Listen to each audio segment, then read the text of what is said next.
ছেলের ডাক্তার হিসেবে ৩ বছর আগে ৪ মাসের সংসারে ফেলে আসা স্বামীকে দেখে বড়সড় ধাক্কা খেল নওমি। দ্রুত হাতে ফাইল ঘেঁটে ডাক্তারের নাম চেক করল সে ডক্টর আয়লান আজওয়াদ। সে মস্তিষ্কে চাপ প্রয়োগ করে স্বামীর নাম মনে করার চেষ্টা করল, শুধু মনে আসছে আহিল। ডক্টর দেখাতে আসার আগে নাম দেখলেও মাথায় আসেনি এই ডক্টর ওই ডক্টর হতে পারে। আপনি কি ওভাবেই দাঁড়িয়ে থাকার জন্য এসেছেন? তাহলে একটু সাইড হয়ে দাঁড়ান, আমার আরও রোগী আছে। ডাক্তারের আওয়াজে নওমি ভাবনার জগৎ থেকে বেরিয়ে ধীর পায়ে এগিয়ে গেল। ডেস্ক স্ট্যান্ডে নামটা দেখল, ডক্টর আয়লান আজওয়াদ। আহিল ঠিকই চিনেছে তাহলে। কোলে থাকা ছেলেকে আরও জোরে বুকে চেপে নিল, যেন কেউ কেড়ে নিয়ে যাবে। বসুন। নওমি বসলে ডক্টর তাদের দিকে ভ্রু কুঁচকে তাকাল। নওমি মাথা নিচু করে থাকলেও বুঝতে পারল আহিলের চাহনি। নওমির বুক ধক করে উঠল। চিনে যাবে না তো? ডক্টর আজলান ভালো করে পর্যবেক্ষণ করে মনে হলো সামনে বসে থাকা নারী ভীষণ রকমের টেন্সড। সে সময় দিয়ে নরম সুরে জিজ্ঞাসা করল, কি সমস্যা? আজলানের গলায় এমন নরম সুর কত বছর পর শুনল নওমি। অবশ্য সবার সাথেই এভাবেই কথা বলত, শুধু নওমি ছাড়া। নওমি কথার তাল হারিয়ে বলল, হ্যাঁ, সমস্যা। নিচু স্বরটা ভীষণ চেনা লাগল আহিলের কাছে, কিন্তু বুঝতে পারল না কার কণ্ঠ। জবি, আপনি চেম্বারে এসেছেন, নিশ্চয়ই কোনো সমস্যা আছে। আমার কোনো সমস্যা নেই। তাহলে আমার চেম্বারে? আমার না, মানে ওর খুব জ্বর, কিছুতেই কমছে না। কোলে থাকা ছেলেকে দেখিয়ে বলল, কিন্তু আহিলের সামনে নিজের ছেলে বলে সম্বোধন করল না। আহিল প্রেসক্রিপশন প্যাডে লিখতে লিখতে জিজ্ঞেস করল, নাম কি? নওমি চুপ করে আছে। কি হল? দেখুন, সময় নষ্ট করবেন না আমার। রোগীর সিরিয়াল অনেক। আদনান আজ বলতে বলে থেমে গেল। আদনান? শুধু আদনান লিখুন। ওকে। বাবার নাম? নেই। আহিল এবার মাথা তুলে ভ্রু কুঁচকে তাকাল। মেয়েটার বয়স অনেক কম মনে হচ্ছে এই বয়সেই। নেই মানে? নেই মানে নেই। চিকিৎসা করতে কি এত কিছু লাগে? আচ্ছা, তাহলে মায়ের নাম বলুন, গার্ডিয়ান তো লাগবে। নুনুর। পুরো নাম বলুন। আপনার ছেলে কিংবা আপনাদের কি একটাই নাম? পুরো নাম কেন লাগবে? নাম হলেই তো হলো। কারণ এই আচরণটা কি অস্বাভাবিক না?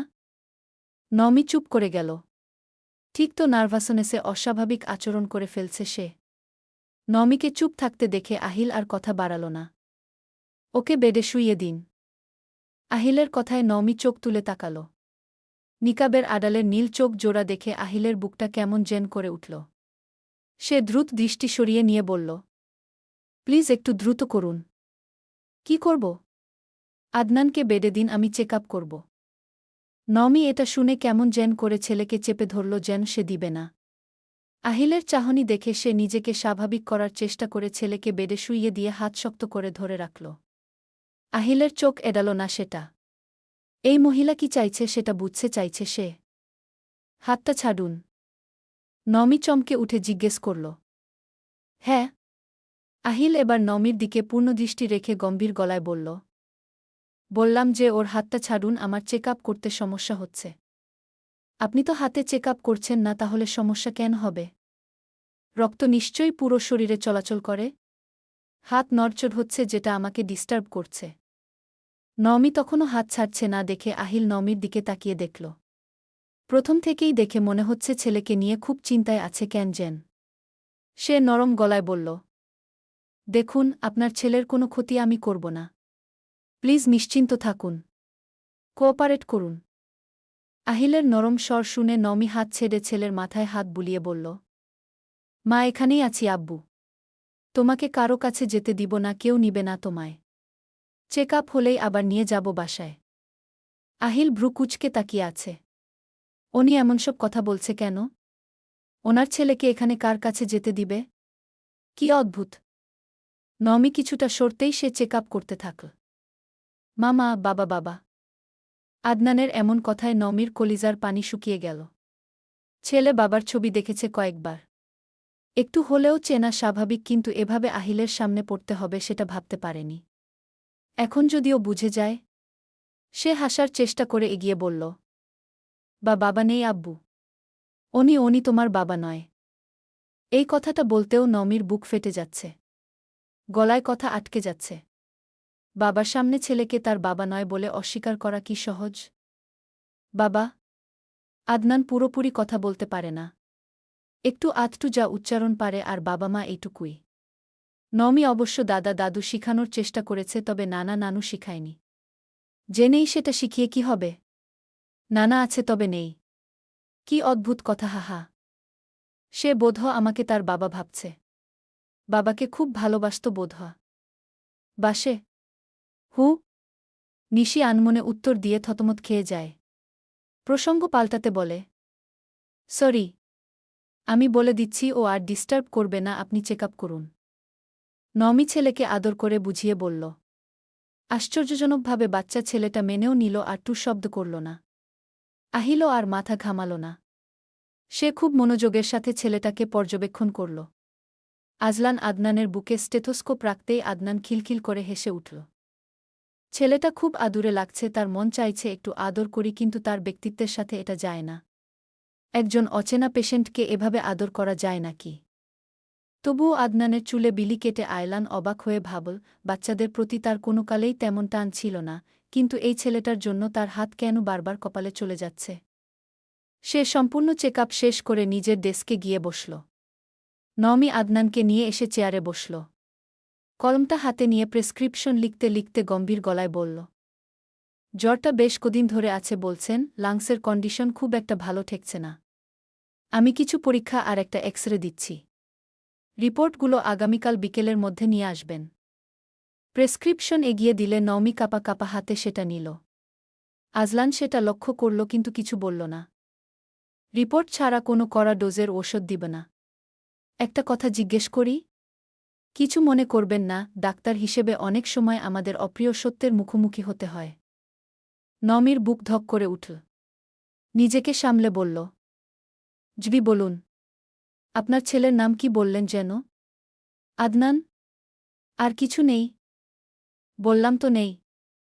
বাবা নেই বলছেন। অথচ বাচ্চার সারনেম বা বংশের নামটাও কি রাখা হয়নি? নাকি বাবার পরিচয়টা আপনি নিজেই মুছে দিতে চাইছেন? নমি চকিতে তাকাল। কি বলতে চাইছে উনি? সে রাগ দেখিয়ে বলল, আশ্চর্য, কি বলতে চাইছেন আপনি? আপনাদের কাজ তো পেশেন্ট দেখা। বাবার নাম ছাড়া কি আপনারা চিকিৎসা দেন না? না, তা নয়। আমি বলতে চাইছি, বাচ্চাটা কি আসলেই আপনার? মানে আপনিই কি ওর জন্মদাত্রী মা? নমি যেন আকাশ থেকে পড়ল। স্তম্ভিত হয়ে চেয়ে রইল আজলানের দিকে। আজলান থামল না, তার ঠোঁটে এক চিলতে বাঁকা হাসি ফুটে উঠল যা নমির কলিজা কাঁপিয়ে দিল। আজলান আবার বলল, আপনার আচরণ বড্ড বেশি অস্বাভাবিক। যেভাবে ওকে লোকানোর চেষ্টা করছেন, বাবার নাম বলতে গিয়ে তোতলাচ্ছেন, মনে হচ্ছে কোনো অপরাধবোধ আপনাকে কুরে কুরে খাচ্ছে। আজকাল তো বাচ্চা চুরি বা পাচারের ঘটনা অহরহ ঘটছে। আমি কিভাবে নিশ্চিত হতে পারি যে আপনি ওকে হাসপাতাল থেকে তুলে আনেননি? আজলানের এই কুৎসিত অভিযোগে নমির কান দিয়ে যেন গরম ধোঁয়া বের হতে লাগল। যে সন্তানকে সে ৩ বছর ধরে তিল তিল করে নিজের সবটুকু দিয়ে বড় করেছে, তাকে নিয়ে এমন কথা।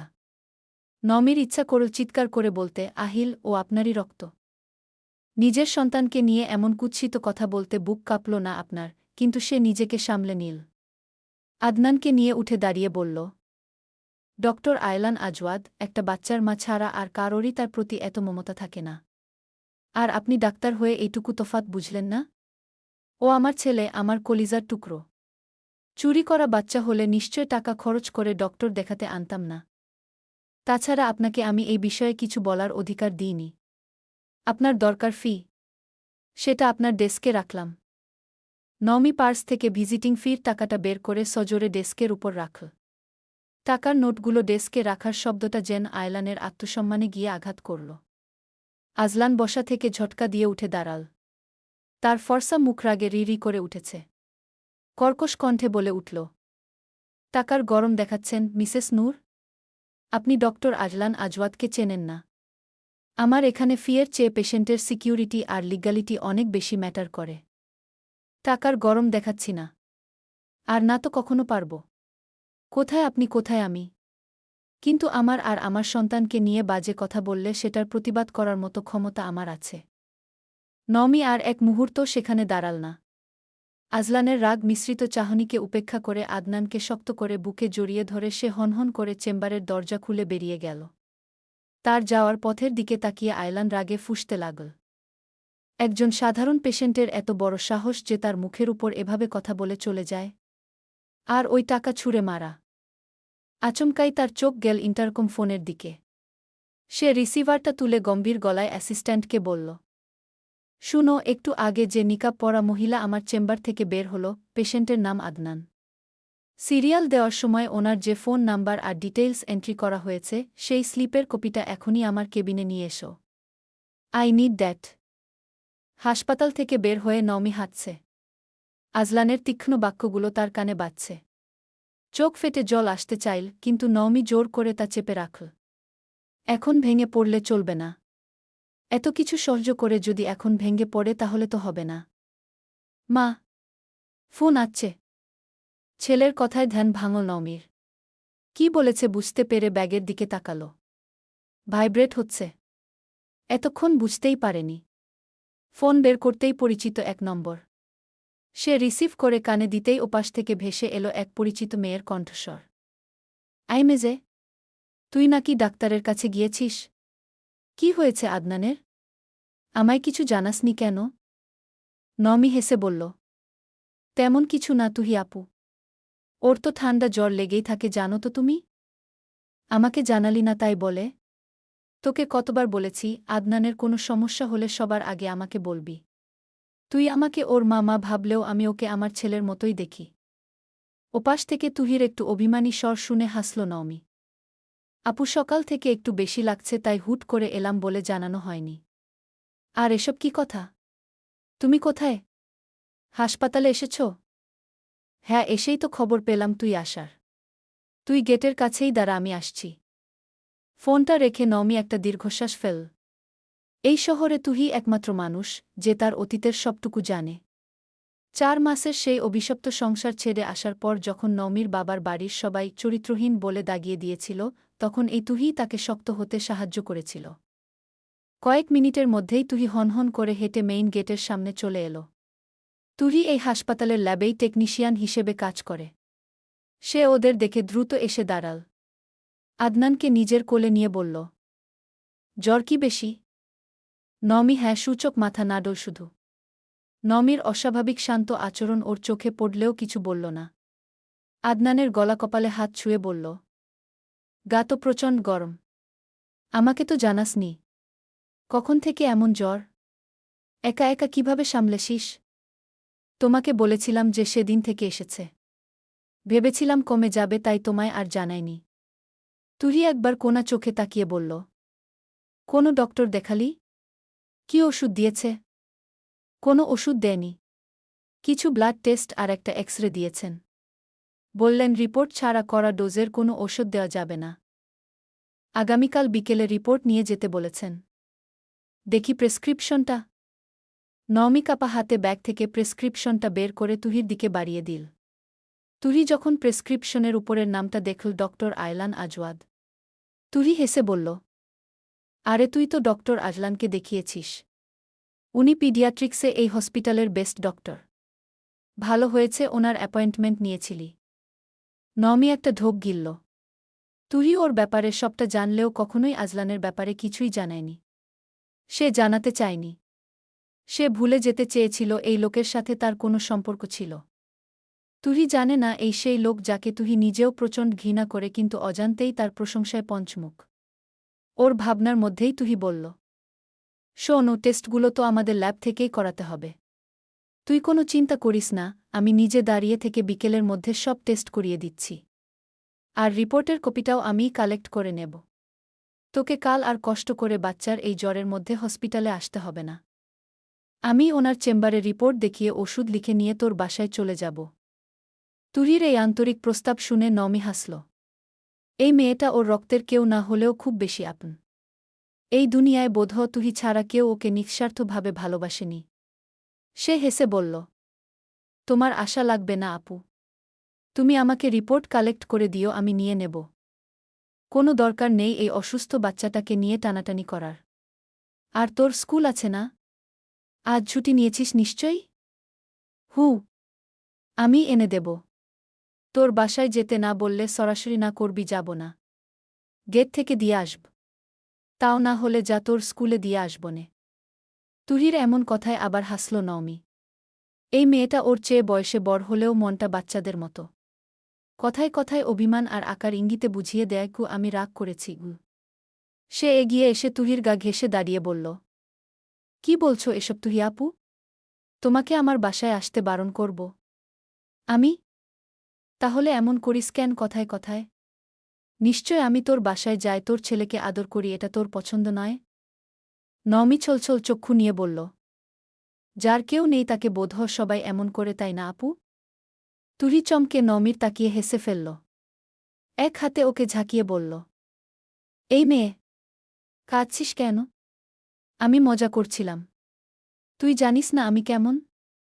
তুমি তো জানো তুমি ছাড়া আমার আর কেউ নেই। তাহলে এসব বলো কেন? কে বলেছে কেউ নেই? এই যে আদনান আছে। আর কি লাগবে তোর? নওমি আদনানের দিকে তাকিয়ে স্নান হাসল। সত্যিই তো এই বাচ্চাটাই তো তার কলিজা। ওই তো এখন তার বেঁচে থাকার একমাত্র জ্বালানি। তুহি আদনানকে নিয়ে হাঁটতে হাঁটতে বলল, চল আগে টেস্টগুলো করাই। ল্যাবের বয়দের বলে আমি নিজেই স্যাম্পল কালেকশন আর এক্সরের ব্যবস্থা ঝটপট করে দিচ্ছি। এর মধ্যে ওদের আবার হাসপাতালে ঢুকতে দেখে আদনান তুহির কাঁধ থেকে মাথা তুলে বলল, টুরি। আদনান তুহি বলতে পারে না, তার উচ্চারণ হয়ে যায় টুইগ। তুহি ওর ডাক শুনে ওর গালে টুপ করে চুমু খেয়ে বলল, বল বাপ। তোর তুই শুনছে। আদনান হাসপাতালের দিকে তাকিয়ে বলল, বাবায়। তুহি নাক মুখ কুচকে বলে উঠল, কি সারাক্ষণ বাবা বাবা করিস হ্যাঁ? তোর মা তোকে আর কিছু শেখাতে পারল না? এই বাপ ডাকটাই শেখাল। আর তুইও হয়েছিস বাবার পরাণ একদম। বলি সেই বাপ কি তোকে চিনে? বলে নমির দিকে তাকাল। নমি চুপসে যাওয়া মুখ নিয়ে মাথা নিচু করে নিল।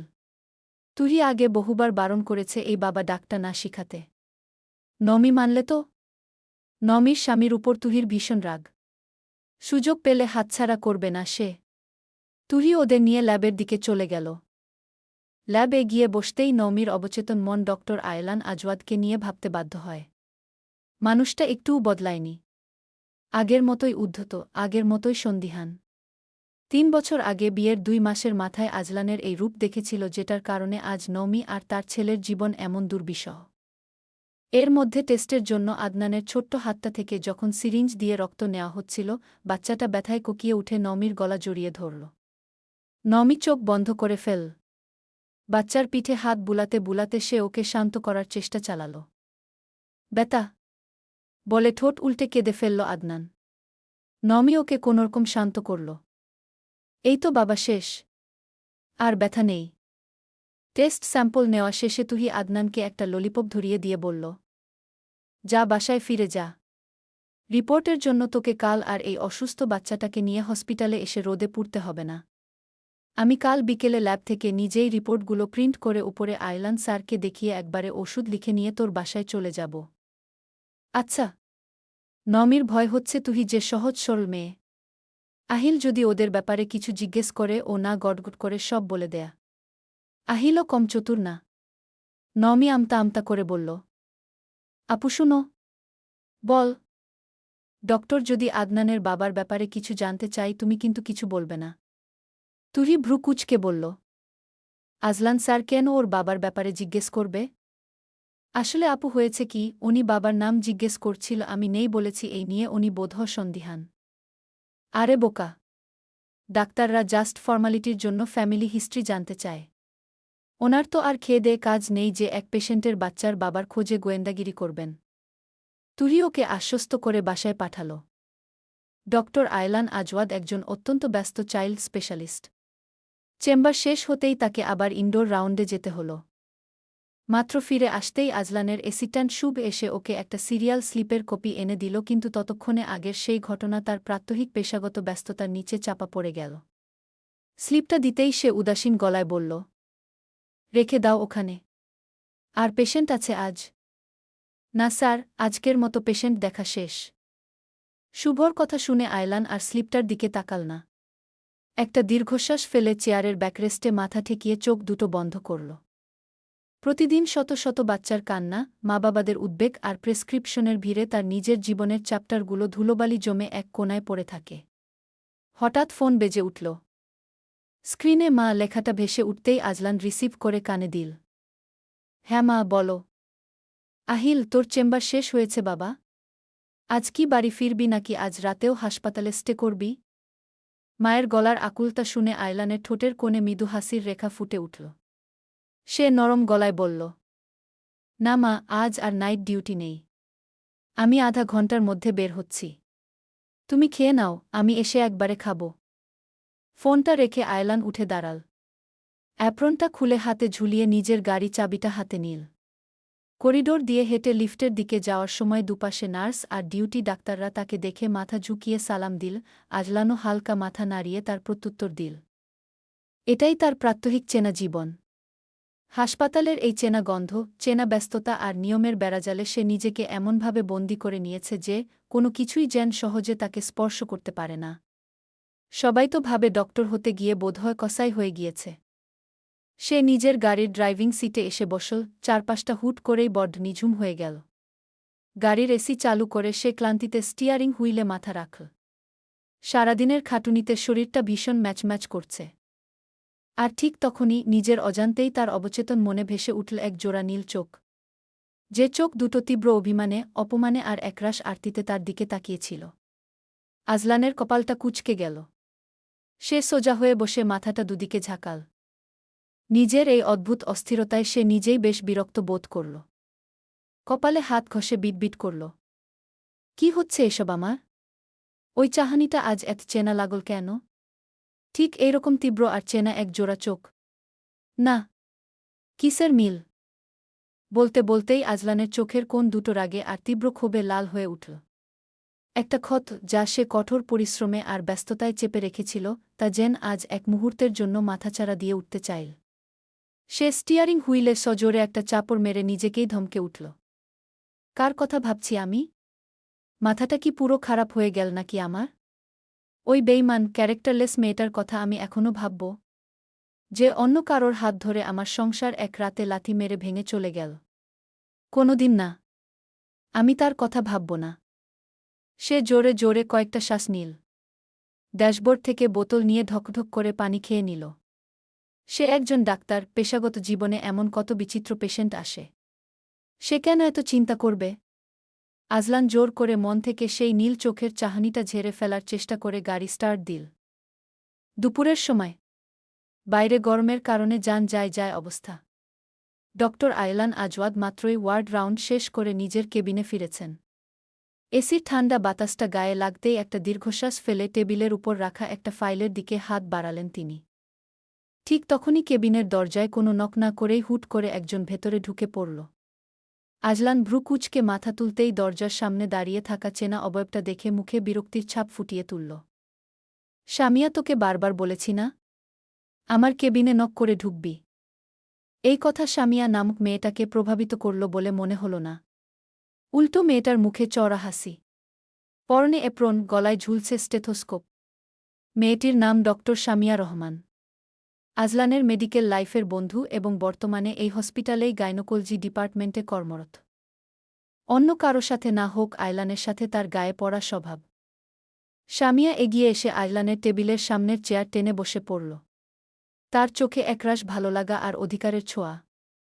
সে ব্যাগ থেকে একটা লাঞ্চ বক্স বের করে টেবিলের উপর রাখতে রাখতে বলল, নক করার ফর্মালিটি বন্ধুদের মধ্যে থাকে না ডক্টর আহিল। আর এলাম কারণ জানি তুই একা থাকলে লাঞ্চ করতে ভুলে যাবি। আজ মা নিজ হাতে তোর পছন্দের বিরিয়ানি রান্না করে পাঠিয়েছেন। চল, একসাথে লাঞ্চটা করা যাক। আজলান সামিয়ার বাড়িয়ে দেওয়া লাঞ্চ বক্সটার দিকে এক পলক তাকিয়ে একটা নিঃশ্বাস ফেল। মেয়েটার এই অতিরিক্ত অধিকার খাটানো বা গায়ের পড়া স্বভাবটা তার খুব একটা পছন্দ নয়, তবে পুরনো বন্ধু বলেই সে তিতা মুখে হলেও মেনে নেয়। চেয়ারের ব্যাকরেস্টে পিঠ ঠেকিয়ে আয়লান গম্ভীর গলায় বলল, তোর মায়ের হাতের বিরিয়ানি পছন্দ করি তার মানে এই না যে তুই প্রতিদিন লাঞ্চের দোহাই দিয়ে আমার চেম্বারে এসে নিয়ম ভাঙবি। পেশাদারিত্ব আর বন্ধুত্বের মাঝে একটা লাইন থাকা উচিত, সামিয়া। সামিয়া আজলানের এই রাশভারী কথায় মোটেও দমে গেল না। সে চামচটা আজলানের দিকে এগিয়ে দিয়ে আলতো হেসে বলল, আহিল, তুই সারাক্ষণ নিজেকে এভাবে নিয়মের বেড়াজালে বন্দি করে রাখিস কেন বলতো? একটু রিল্যাক্স কর। এই নে, খাওয়া শুরু কর। আয়লান কিছু বলবে তার আগেই আবার নক পড়ল। আজলান ভ্রু কুঁচকে তাকাল। এই সময় কে এসেছে? আয়লান গলা উঁচিয়ে কি কাম ইন কি বলতেই গুটি গুটি পায়ে ভেতরে এলো তুহি। ওকে দেখে আজলান ভ্রু কুঁচকে তাকাল। মেয়েটাকে চেনা চেনা লাগছে। হঠাৎ কিছু মনে করার ভঙ্গিতে বলল, জান্নাতুল? তুহির পুরো নাম জান্নাতুল ফেরদৌস তুহি। হসপিটালের ল্যাব টেকনোলজিস্ট হিসেবে তুহিকে চেনে, তবে তার পুরো নামটাই হসপিটালের অফিসিয়াল রেকর্ডে ব্যবহার হয়। তুহি একটু হেসে বলল, জবি স্যার, আমি। আজলান ওকে বসতে বলল। তুহি এগিয়ে আসলে চোখে পড়ল সামিয়াকে।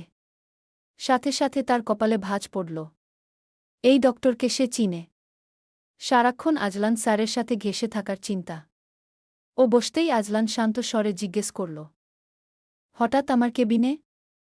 তুহি বিনীতভাবে একটু হেসে বলল, আসলে একটা রিপোর্ট দেখানোর ছিল স্যার। তুহির কথা শেষ হওয়ার আগেই পাশে বসা সামিয়া হুট করেই ফুঁসে উঠল। কর্কশ গলায় বলে উঠল, আই ক্যান্ট বিলিভ দিস। আপনি কি হসপিটালের ল্যাব টেকনোলজিস্ট হয়ে এইটুকু ম্যানার্সও জানেন না যে এটা ডক্টরদের লাঞ্চ টাইম? পেশেন্ট দেখার একটা নির্দিষ্ট শিফট আছে, যখনক্ষণ এভাবে কেবিনে ঢুকে পড়াটা বড্ড আনপ্রফেশনাল। সামিয়ার এমন চড়া আর অপমানজনক সুর শুনে তুহির ফর্সা মুখটা মুহূর্তের মধ্যে রাগে থমথম করে উঠল। নিজের কাজ নিয়ে এরকম কথায় তার কান ঝা ঝা করে উঠল। ইচ্ছে করল করা ভাষায় মুখের উপর জবাব দিতে, আপু, আপনি গাইনোকোলজির ডক্টর হয়ে এই চাইল্ড স্পেশালিস্টের কেবিনে বসে প্রতিদিন লাঞ্চের নামে যে আদিক্ষেতা করেন, সেটা কতটা প্রফেশনাল? কিন্তু তুহি অনেক কষ্টে নিজের রাগটা হজম করল। এই মহিলাকে তার একটুও সহ্য হয় না। তবুও ডক্টর বলে সম্মান করে চলে। আজলান কঠোর চোখে সামিয়ার দিকে তাকালো, তারপর তুহিকে বলল, হ্যাঁ জান্নাতুল, আপনি বলেন। স্যারি স্যার, আমি জানি এটা আপনার ব্রেক টাইম। কিন্তু পেশেন্ট একটা ছোট বাচ্চা, তার অবস্থা বেশ খারাপ। তাই আমি নিজেই ল্যাব থেকে রিপোর্টটা জেনারেট হওয়া মাত্র নিয়ে এসেছি। সমস্যা নেই। কার পেশেন্ট এটা? স্যার, আপনারই। কিন্তু রোগী আজ আসতে পারেনি, তাই আমি এলাম। ওহ আচ্ছা, রোগীর নাম কি? রিপোর্টটা দেন। তুহি রিপোর্টটা এগিয়ে দিয়ে বলল, রোগীর নাম আদনান। রিপোর্টটা নিতেই নামটা কানে ঠেকল আজলানের। সে ভ্রু কুঁচকে কিছুক্ষণ তাকিয়ে চুপ হয়ে গেল। রিপোর্ট চেক করে কিছুক্ষণ পর সে সামিয়ার দিকে তাকাল, যে এতক্ষণ ওদের দিকেই তাকিয়েছিল। তুই কি এখানে বসে থাকার জন্য এসেছিস? তোর রোগী নেই?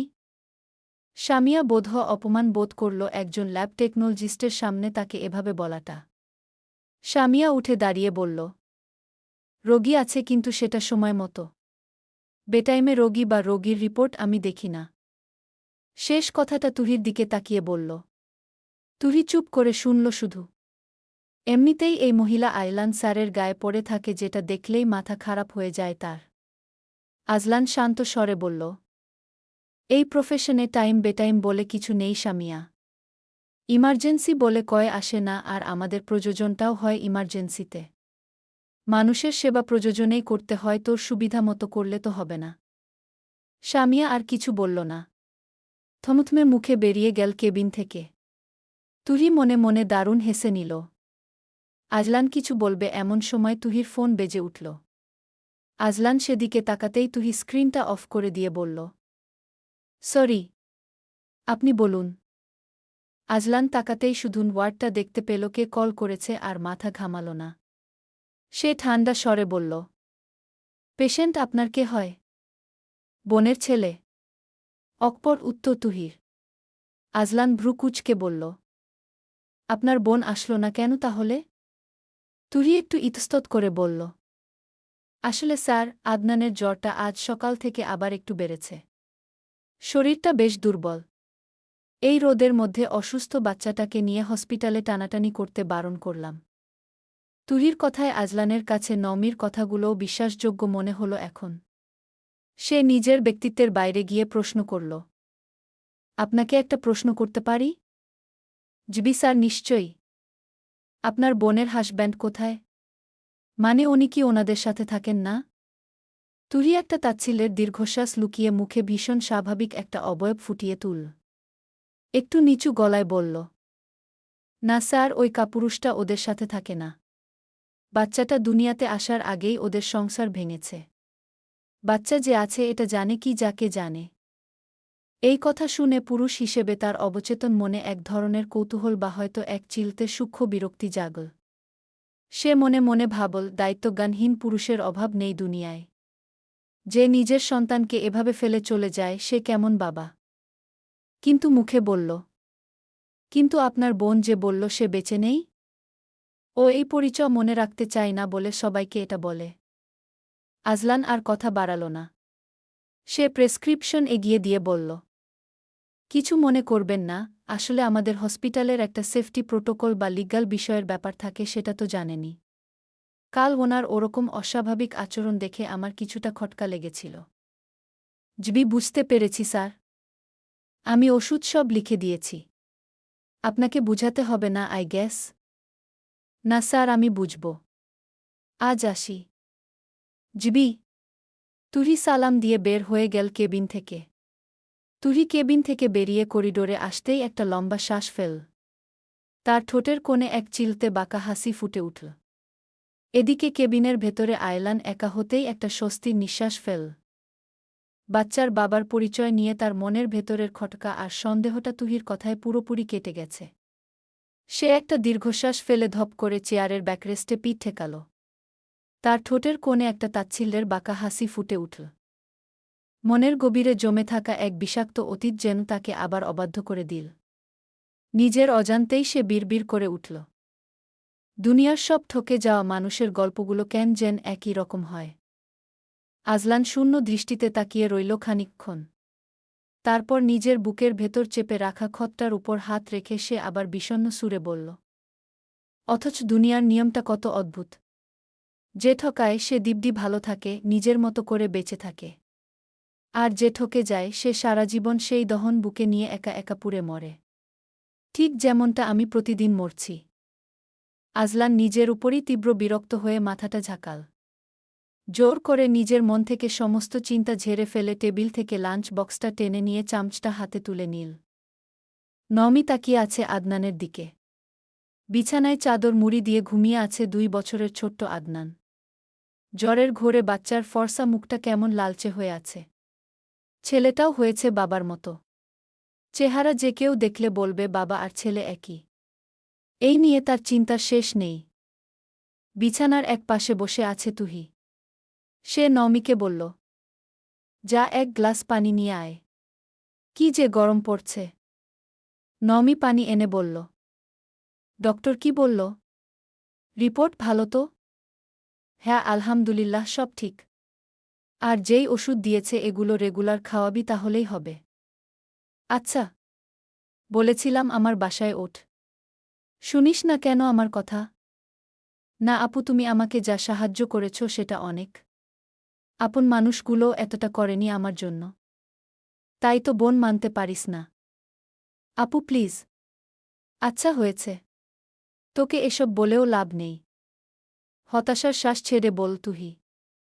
নমি আমতা আমতা করে বলল, ডক্টর কিছু জিজ্ঞেস করেছে? তুহি না জানার ভান করে বলল, কিসের ব্যাপারে? আদনানের বাবার। উহু। জিজ্ঞেস করেছিল তোদের সাথে থাকে নাকি। আমি ধুয়ে এসেছি ওই কাপুরুষকে। মানে? মানে হলো ডাক্তারের সামনে ভালোমত ধুয়েছি। সামনে তো আর পেলাম না ধোয়ার জন্য। কি বলেছ তুমি? বললাম কাপুরুষটা তোদের সাথে থাকে না। আদনানের কথাও বোধহ জানে না। নমি সরে এসে আদনানের মাথার কাছে বসল। চোখ দুটো ঝাপসা হয়ে এসেছে।